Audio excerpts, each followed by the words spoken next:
Hello folks, my name is Mark, this is Why I Hate the World. How you guys doing?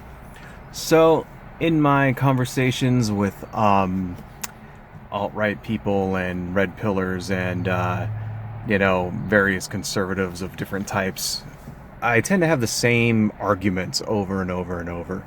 One of those stems from, I think, is a fundamental misunderstanding of what the First Amendment is all about.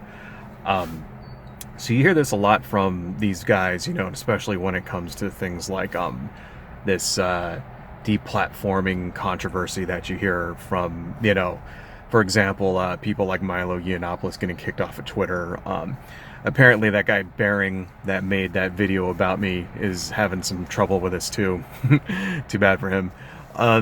Things like that. Things like, people like Richard Spencer being refused the ability to speak at a university, that kind of thing, right?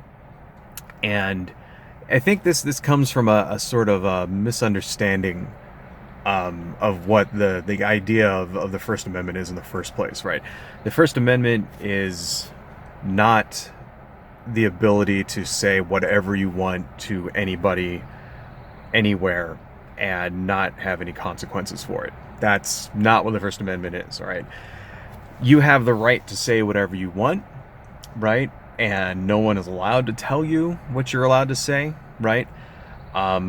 Specifically, that protection is from the government. So really what the First Amendment is that the state, is not allowed to come in and say, you can't say this, or you can't believe this, or whatever, right?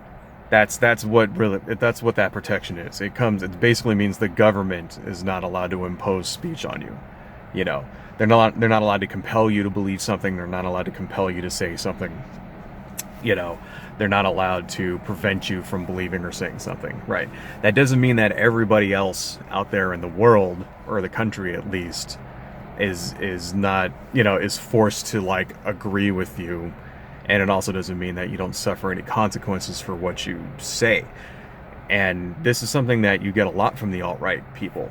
They'll say some shit like, oh, well, Bering getting kicked off of Twitter for, making fun of homosexuals, right? Apparently that's what it was. Or something like that, I don't know. But apparently, him doing that is infringing upon his freedom of speech. It's like, no, it isn't. That is not, freedom of speech at all.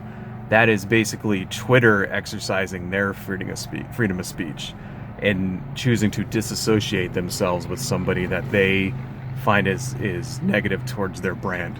See, I don't think anybody out there would disagree that your employer has a right to fire you for your private speech, right? Let's say there's a video of you walking around dressed up like Adolf Hitler in a diaper at a rally somewhere saying how you don't like Jews and black people, right?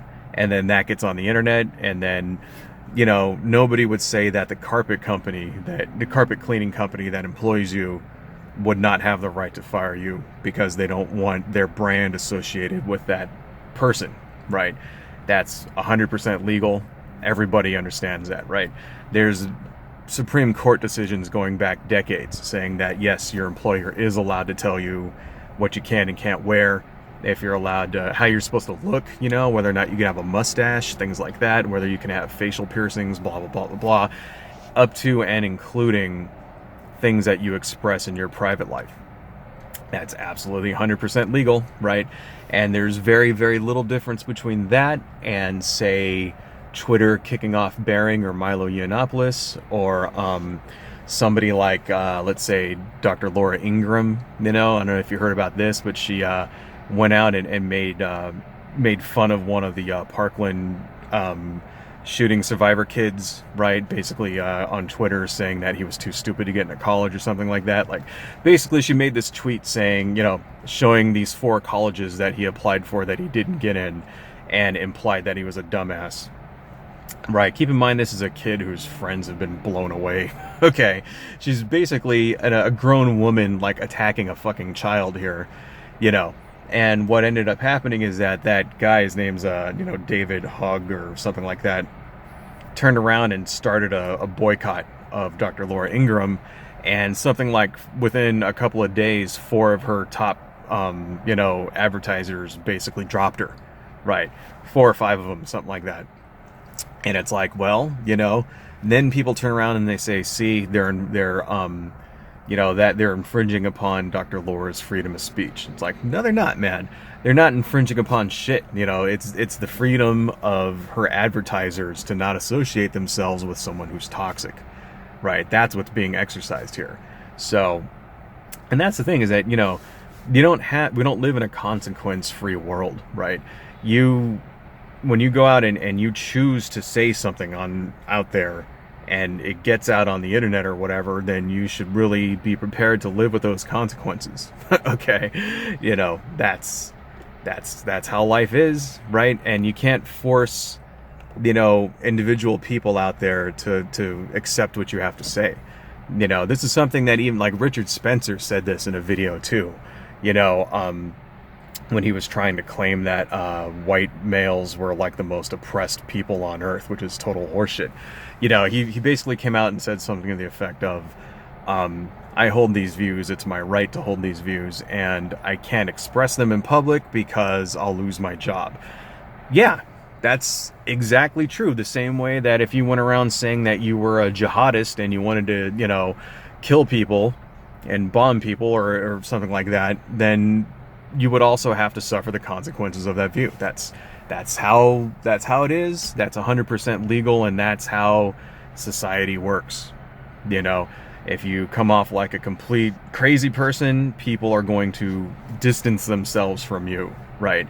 If you are toxic for their brand, if they don't want to associate with you, that's their right. That's their freedom. That's their First Amendment freedom right there, to not associate with you at all.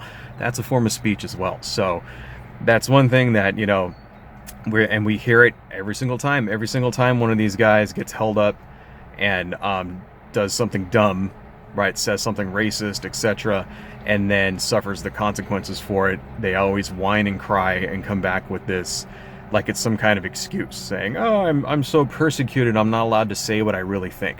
No, man, no. You are allowed to say what you really think. This is what happens when you say it. Anyway, that's all I got. Adios, folks.